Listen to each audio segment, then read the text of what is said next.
Hello students.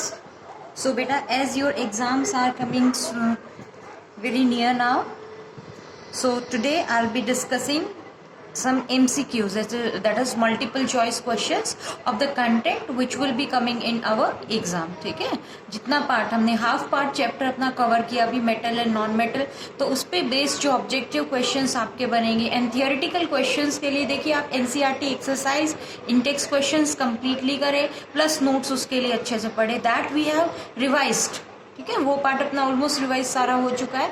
Now we will focus on this multiple choice questions. Okay, so इसके लिए आपको multiple choice question अगर आपको 100% अपना सही रखना है तो for this you must read the books. आपको बुक रीडिंग बहुत अच्छे से करनी है बेटा. ठीक है, लाइन टू लाइन जैसे एनसीईआरटी और जो भी बुक आपके पास अवेलेबल है अभी उसको अच्छे से रीड करें.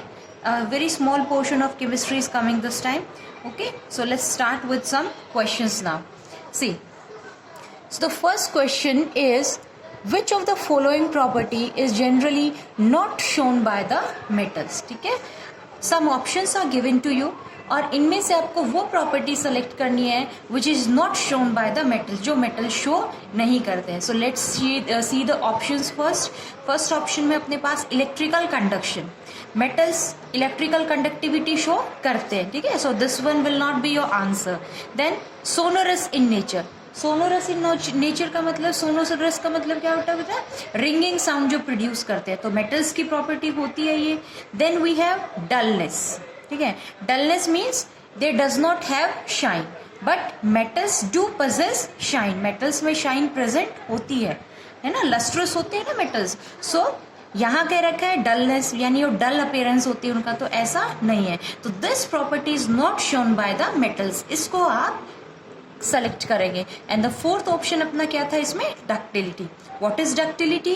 डक्टिलिटी का मतलब क्या होता है? The metal can be drawn into wires. ठीक है, तो वायर्स में बिल्कुल ड्रॉ हो सकते हैं मेटल्स अपने. So this property is also shown by the metals. So your answer, correct answer is dullness. Fine बेटा, चलिए.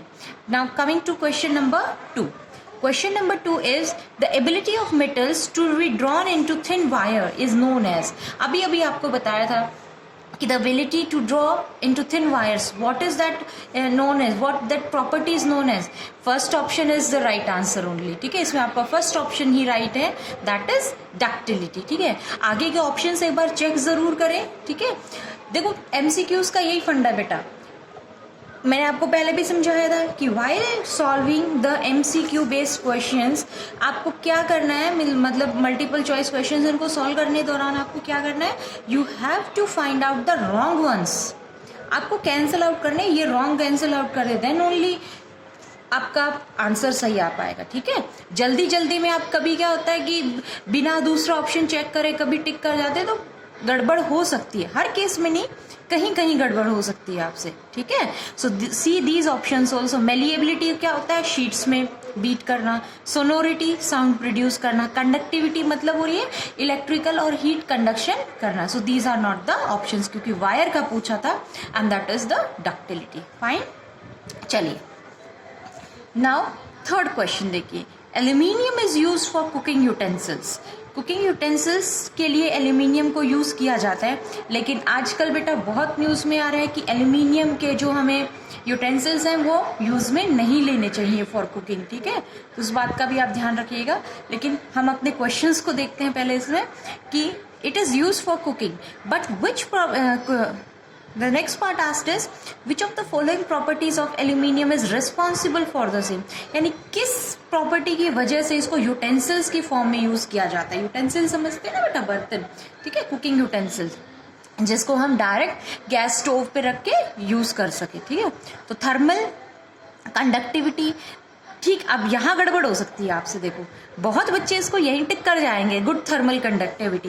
बेटा थर्मल कंडक्टिविटी और भी सब मेटल्स की अच्छी है, ऐसी बात नहीं है. ठीक है, तो यहाँ अगर आप आगे के ऑप्शंस नहीं देखते ना, मतलब वो मैंने जो आपको बताया तरीका कि पहले बाकियों को रॉन्ग करिए फिर राइट पे आइए आप लोग. ठीक है, तो यहाँ गड़बड़ कर सकते थे. थर्मल कंडक्टिविटी सभी मेटल की ऑलमोस्ट अच्छी है. ठीक है, तो इसको नहीं हम देखें. आगे बढ़िए आप. इलेक्ट्रिकल कंडक्टिविटी, भाई इलेक्ट्रिकल की तो बात ही नहीं हो रही है ना, इलेक्ट्रिसिटी कंडक्शन की बात थोड़ी हो रही है, तो ये ऑप्शन भी रॉन्ग है. इसको मैं भी रॉन्ग नहीं कह रहे हैं, good thermal conductivity, don't say that it is wrong, ठीक है। बस हमने एमसीक्यू में क्या होता है, बेस्ट ऑप्शन सेलेक्ट आउट करना होता है, ठीक है। तो इट इज नॉट रॉन्ग, ये अभी आप रखिए इसको। थर्ड डक्टिलिटी है। डक्टिलिटी का मतलब क्या हो गया बेटा, डक्टिलिटी मतलब वायर ड्रॉ करना। भाई वायर ड्रॉ करने की वजह से थोड़ी उसे यूटेंसिल्स की फॉर्म में यूज कर रहे हैं, तो ये भी ऑप्शन सही नहीं है। अब फोर्थ पॉइंट है हाई मेल्टिंग पॉइंट, ठीक है। अब आपको सेलेक्ट बेस्ट ऑप्शन सेलेक्ट करना है। देखो क्वेश्चंस अपने इसमें ऐसे हैं जिसमें से only one option should be selected, because कहीं भी ऐसा नहीं दिया है कि सेलेक्ट 2 सेलेक्ट 3 इस तरीके का, ना उस टाइप का क्वेश्चन है, क्योंकि आगे आएंगे ऐसे क्वेश्चन कि 1 2 3 4 में से आपको सेलेक्ट करने होंगे, तो इसमें से आपको बेस्ट ऑप्शन पे टिक करना है, ठीक है। तो फोर्थ ऑप्शन अपना क्या है, हाई मेल्टिंग पॉइंट, कि इसका मेल्टिंग पॉइंट बहुत ही हाई होता है, यानी जल्दी से ये मेल्ट नहीं हो पाता है, ठीक है, इसीलिए इसको यूज करते हैं, ठीक है। तो बेस्ट ऑप्शन है अपना this one, high melting point. Due to its high melting point it is used in cooking utensils. Come up to the next question now. Which one of the following metal does not react with cold as well as hot water? जो cold और hot water bill के साथ में बिल्कुल react नहीं करता, that will be iron, ठीक है। आयरन होगा यहाँ पे आपका। देन कॉपर भी आता है इस कैटेगरी में, ठीक है, दोनों ही हो जाएंगे। Then which of the following oxide would be obtained, अब आपको ये बताया था प्रोलॉन्ग्ड हीटिंग पे हमें कौन सा ऑक्साइड मिलता है बेटा, बता रखा है मैंने बहुत बार आपको, मिक्स्ड ऑक्साइड मिलता है Fe3O4, ना तो FeO मिलता है ना ही Fe2O3, इन दोनों के प्रॉपर उससे कॉम्बिनेशन से मिलके आपको Fe3O4 मिलेगा, ठीक है। Now 6th question, what happens when calcium is treated with water, ठीक है। कैल्शियम को जब वाटर के साथ में ट्रीट किया जाता है तब क्या होगा, तो देखो इट डज नॉट रिएक्ट, नहीं, रिएक्ट तो करता है। इट रिएक्ट्स वायलेंटली, नहीं, इतना भी वायलेंट नहीं होता है, लेस वायलेंट होता है इसका रिएक्शन कैल्शियम का, ठीक है। So option number 3 less violent reaction है। देन फोर्थ यह है, ये इंपॉर्टेंट पार्ट है इसका, कि जब कैल्शियम की रिएक्शन वाटर के साथ होती है तो जो हाइड्रोजन गैस के बबल्स फॉर्म होते हैं उस केस में they stick to the surface of calcium and due to this calcium metal floats on the surface, ठीक है।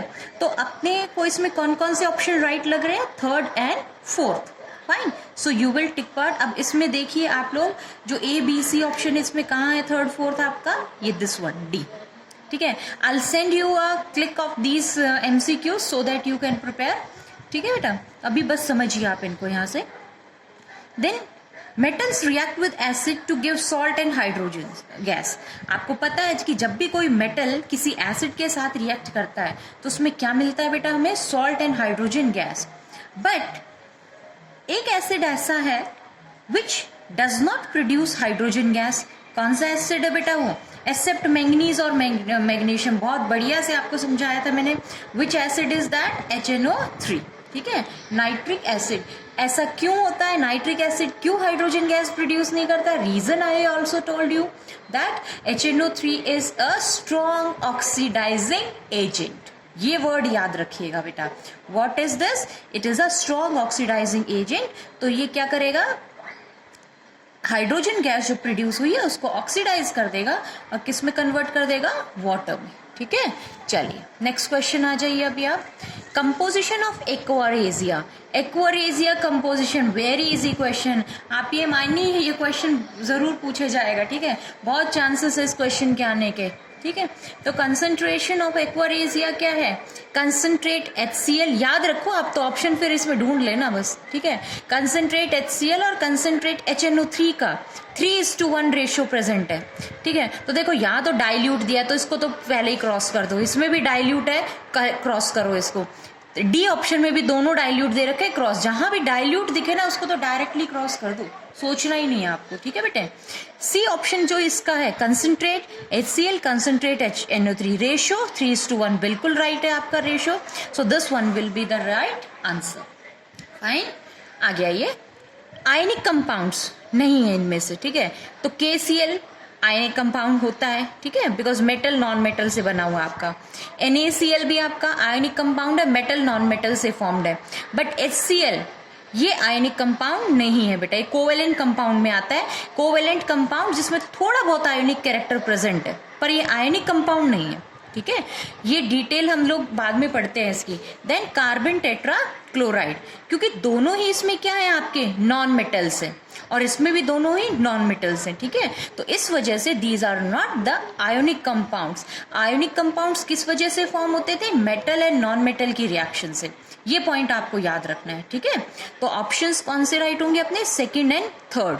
अब आप नीचे ए बी सी डी में ढूंढेंगे कि which one is the right option. So where you have second third in the B part, this is your right answer. चलिए next आइए question number 10। Which one of the following properties not generally exhibited by ionic compounds? ठीक है, ionic compounds की देखिए आपको properties बताई थी मैंने, ठीक है। वहां से इसको भी अच्छे से रीड करिएगा आप लोग, और एक उस पर फोकस बहुत किया था हमने कि आयनिक कंपाउंड की एक काफी इंपॉर्टेंट प्रॉपर्टी थी इलेक्ट्रिकल कंडक्शन वाली, कि ionic compounds do not conduct electricity in the solid state. They conduct electricity only in the molten state or aqueous solution.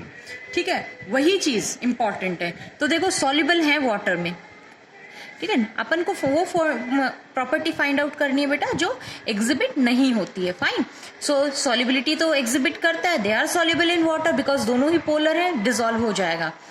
Electrical conductivity in solid state ये show नहीं होती है, ठीक है, because solid state में क्या है, जो आयंस हैं आपके क्लोजली पैक्ड होते हैं, फ्री आयंस प्रेजेंट नहीं है सॉलिड स्टेट में। That is why in solid state ions can not conduct the electricity. High melting and boiling point बिल्कुल होते हैं, मोल्टन स्टेट में भी कंडक्टिविटी होती है। So the answer is this one. Then native state में कौन कौन से मेटल्स आपके एग्जिस्ट कर। नेटिव स्टेट का मतलब क्या होता है बेटा? नेटिव स्टेट मीन्स जो जिस फॉर्म में हम उसको यूज कर रहे हैं उसी फॉर्म में प्रेजेंट है अर्थ क्रस्ट में, ठीक है। तो कॉपर के तो ओर्स प्रेजेंट होते हैं, जिंक के भी होते हैं, तो आंसर आएगा होगा gold, symbol is AU and AG, that is silver. So options, right options are second and the fourth. अब इसमें आपको सेलेक्ट करना है सेकंड फोर्थ कहाँ पे है, तो C option is right one. आगे आइए बेटा, देखो रिफाइनिंग का क्वेश्चन है तो इसको अभी हम नहीं करेंगे क्योंकि मेटल रिफाइनिंग पार्ट आ नहीं रहा है अभी आपका, ठीक है बेटा। तो प्लीज इसको ध्यान देना, इसीलिए मैं ये नहीं करवा रही हूँ, ठीक है। अदरवाइज बाद में हम इसको कंटिन्यू कर लेंगे। ये जो सिल्वर है ना, ये जो कोरोजन से भी पार्ट रिलेटेड है, कोरोजन वाला पार्ट भी आपका सिलेबस में अभी नहीं है, तो उसमें भी आप कंफ्यूज मत होना। आपको तो बस अभी कहाँ तक करना है, reaction of metal and non metal, last वही अपना आयनिक कंपाउंड्स जो थे वहीं तक करना है आपको, ठीक है बेटा। तो ये 12-13 क्वेश्चन हम अभी लीव कर देंगे। इसमें गैल्वेनाइजेशन भी उसी में आ जाता है, रस्टिंग वाले प्रोसेस में, कोरोजन में। तो गैल्वेनाइजेशन वैसे आपको पता है जिंक को यूज किया जाता है।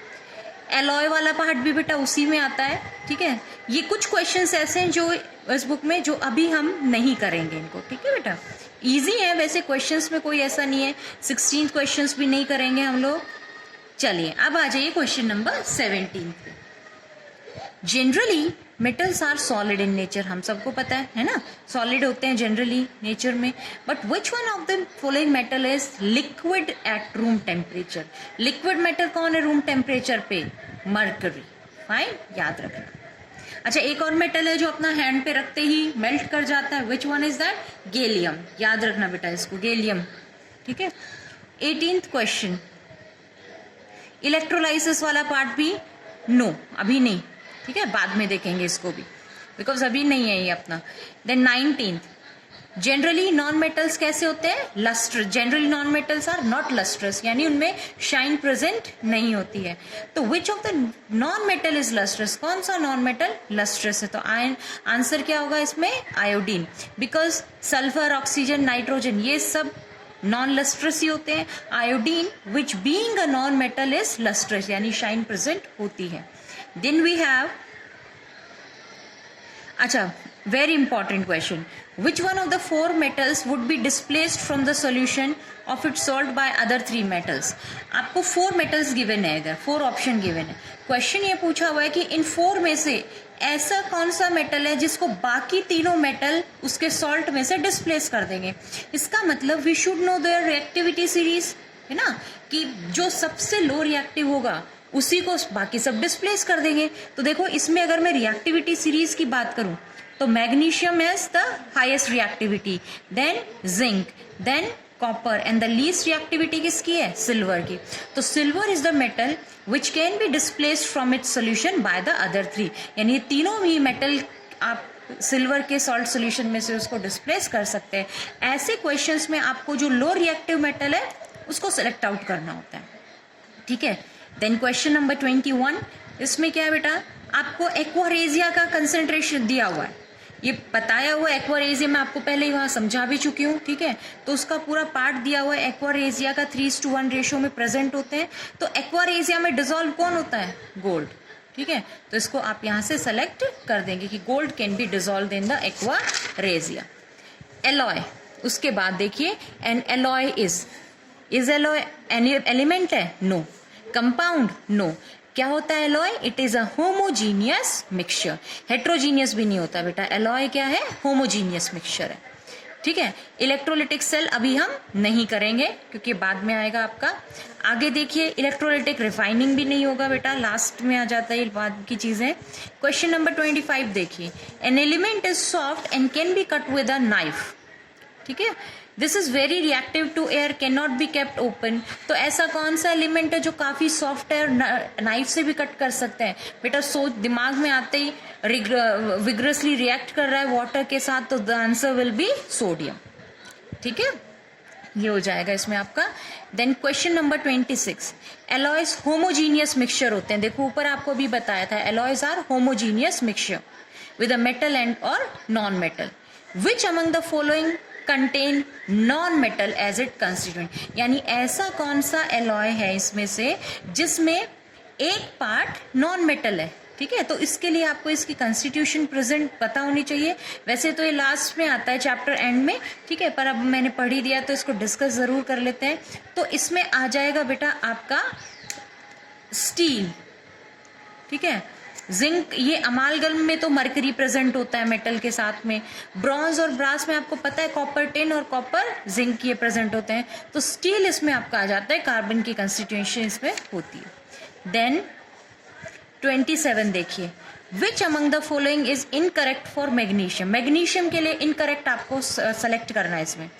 It Burns with oxygen, dazzling white flame. बिल्कुल राइट ऑप्शन है. इसमें ये नहीं, मतलब ये इनकरेक्ट सेलेक्ट करना है ना अपन को, गलत स्टेटमेंट. तो ये तो सही है बिल्कुल. React with cold water to form magnesium oxide and hydrogen gas. ये गलत है बेटा. कोल्ड वाटर के साथ रिएक्ट नहीं कर सकता है मैग्नीशियम.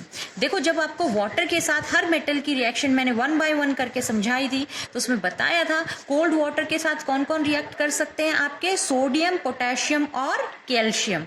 सोडियम पोटेशियम तो विग्रस रिएक्शन दे रहे थे, कैल्शियम की लेस वायलेंट रिएक्शन थी, और मैग्नीशियम कैसे वाटर के साथ रिएक्ट करता है? हॉट वाटर के साथ में. ठीक है. तो ये आपका इनकरेक्ट स्टेटमेंट है. ठीक है. मतलब दिस इज योर आंसर. ठीक है. बाकी ये तो सही है, हॉट वाटर के साथ ही करता है इसमें. ठीक है. और स्टीम के साथ magnesium hydroxide and evolve hydrogen gas. ठीक है. ये देख लीजिएगा इसमें. चलिए 28 क्वेश्चन देखिए, विच अमंग द फॉलोइंग. अच्छा एक चीज और है, स्टीम के साथ रिएक्ट करके मैग्नीशियम ऑक्साइड्स बनाते हैं बेटा. ठीक है. आंसर तो इसमें ये भी है, और यहाँ या तो ये टाइपिंग मिस्टेक है या फिर अगर 2 ऑप्शन सेलेक्ट कर लेंगे तो ये भी आएगा, क्योंकि स्टीम के साथ रिएक्ट करके ऑक्साइड्स ही बनते हैं. ठीक है. क्योंकि ऑप्शन तो इसमें एक ही राइट दिया हुआ है आपका, B1. ठीक. चलो देखते हैं, ऐसे अगर क्वेश्चन होंगे तो ये तो फिर डाउटफुल हो जाते हैं इसमें. ठीक है. क्योंकि हमने पढ़ा था अच्छे से, स्टीम के साथ जब मेटल्स रिएक्ट करते हैं तो दे फॉर्म देयर ऑक्साइड्स. ठीक है. अब देखो इसमें मरकरी, अभी मैंने बताया था मरकरी किसका पार्ट होता है? अमालगम का. ठीक है. तो इन सब में मरकरी किस में प्रेजेंट होगा? जिंक, अमालगम में. Important, reaction between X and Y form compound Z, यानी X और Y रिएक्ट करके क्या बना रहे हैं, Z. X तो इलेक्ट्रॉन लूज कर रहा है और Y इलेक्ट्रॉन गेन कर रहा है. X loses electron and Y gains electron. ठीक है.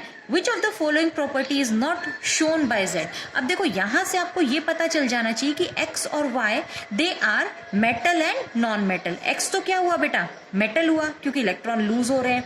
Y क्या हुआ, नॉन मेटल क्योंकि इलेक्ट्रॉन गेन हो रहे हैं. तो यानी जो कंपाउंड बना है Z, वो कैसा कंपाउंड बना है आपका, आयोनिक कंपाउंड फॉर्म हुआ है. फाइन. तो आयनिक कंपाउंड की प्रॉपर्टीज आपको इसमें देखनी है एंड वो प्रॉपर्टी सेलेक्ट करनी है जो आयनिक कंपाउंड शो नहीं करते हैं. हाई मेल्टिंग पॉइंट बिल्कुल होता है, लो मेल्टिंग पॉइंट. ठीक है, ये है आपका, क्योंकि Z is an ionic compound और आयोनिक कंपाउंड्स के मेल्टिंग पॉइंट हाई होते हैं.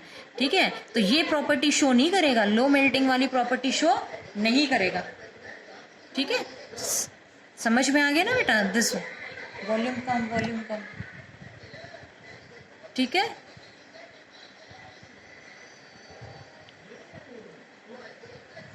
चलो फटाफट वाइंड अप करते हैं इसको. देखो कॉन्फ़िगरेशन दे रखी है 3 एलिमेंट्स की आपको ये. ठीक है, 28, 287, 282. तो अब बता रखा है X मेटल है. X मेटल नहीं हो सकता क्योंकि मेटल वो होंगे जिसके आउटर मोस्ट शेल में आइदर 2 इलेक्ट्रॉन्स होंगे, 3 इलेक्ट्रॉन होंगे या 1 होगा. ठीक है, तो नहीं. Y मेटल है, नहीं बिल्कुल भी नहीं बेटा, Y भी मेटल नहीं है, 287. ठीक है, Z नॉन मेटल है, नहीं. Z क्या है, मेटल आएगा ना क्योंकि इसकी आउटर मोस्ट शेल में देखो 2 इलेक्ट्रॉन है, तो Z तो क्या हुआ, एक मेटल हुआ. तीनों फर्स्ट A B C तीनों रॉन्ग है. Y इज नॉन मेटल, बिल्कुल सही है. Y नॉन मेटल है क्योंकि आउटर मोस्ट शेल में 7 इलेक्ट्रॉन है. ठीक है, और Z आपका मेटल है. ठीक है, ये है इसमें. बाकी ये क्वेश्चंस बेटा इसमें एम्फोटेरिक ऑक्साइड्स का है, metal basic oxide which forms an amphoteric. तो एम्फोटेरिक ऑक्साइड कौन बनाएगा, एल्यूमिनियम. ठीक है, इजी है ये, आप इसमें से कर सकते हैं. ठीक है, मैं इसका क्लिक सेंड आपको कर दूंगी. ठीक है, इजी है. इसमें आपका good conductor of electricity, non metal में तो गुड कंडक्टर ऑफ इलेक्ट्रिसिटी में क्या आ जाएगा आपका, ग्रेफाइट.